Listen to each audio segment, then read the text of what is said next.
আলহামদুলিল্লাহ, শুক্রিয়া। এই বাইরে নতুন নিলাম, তো এই বাইকে আজকে এখন ড্রাইভিং শেখাবো। তো ভাই, আপনার নাম কি? আমার শেখ রিয়াজুল করিম। আমার নাম মামুন। তো বাইকে আমরা এখন ড্রাইভিং শেখাবো। তো এখন গাড়ি চালানোর নিয়ম, ভাই এখন গাড়িতে বসলো। তো আমরা গাড়ি চালানোর যে নিয়মটা, এই নিয়মটা এখন শেখাবো। তো প্রথম অবস্থায় তো আমরা বনাট উট সব কিছু চেক করতে হয়। আর গাড়িতে 5টা ওয়েলের কথা বাইরে বললাম। তো এখনও কথা হবে গাড়ির কীভাবে গাড়ি আমরা অটো গিয়ার গাড়ি কীভাবে চালাতে হয়। আপনারা খেয়াল করলে, ভিডিওটা যদি সম্পূর্ণ খেয়াল করেন তাহলে আপনি বুঝতে পারবেন।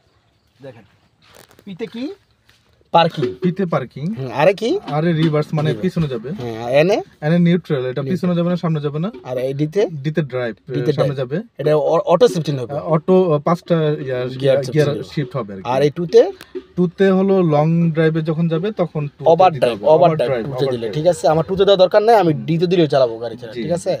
আচ্ছা, আর এটা কি বললাম? এটা হলো হ্যান্ড ব্রেক। এটা যখন গাড়িটা যখন গাড়ি পার্কিং করে রাখবো তখন এটা উঠে রাখবো, আর যখন গাড়ি চালাবো তখন এটা নিচে রাখবো, নামায় রাখবো। আর স্টার্টিংটা এটা কয় পেজ বললাম? এটা 1.5 পেজ। এটা এইভাবে ডানে হইছে 1.5 পেজ, বামে হইছে 1.5 পেজ, ঠিক আছে। এই যে 1.5 পেজ ডানে, আবার 1.5 পেজ বামে। তাহলে এই স্টার্টিং এর মূল পেজ কয়টা? তিনটা। আর এটার কি বলে? এটা ইন্ডিকেটর। এটা উপরের দিকে বাম দিকে, নিচ দিকে ডান দিকে। আর এটারে কি কয়? এটারে বিফ দেওয়া বলে, আপার ডিপার।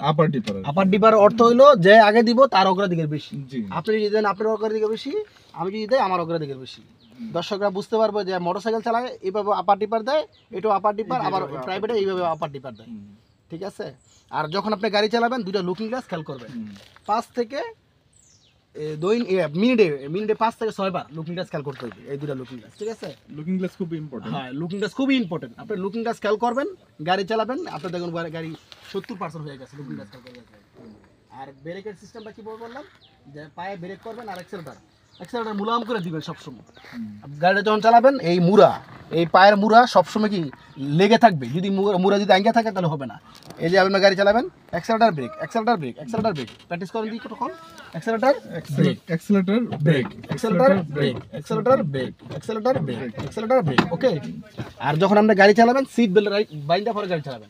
সিট বেল্ট কিন্তু খুলে গাড়ি চালান যাবে না, এটা কিন্তু মামলা দিয়ে দিবে।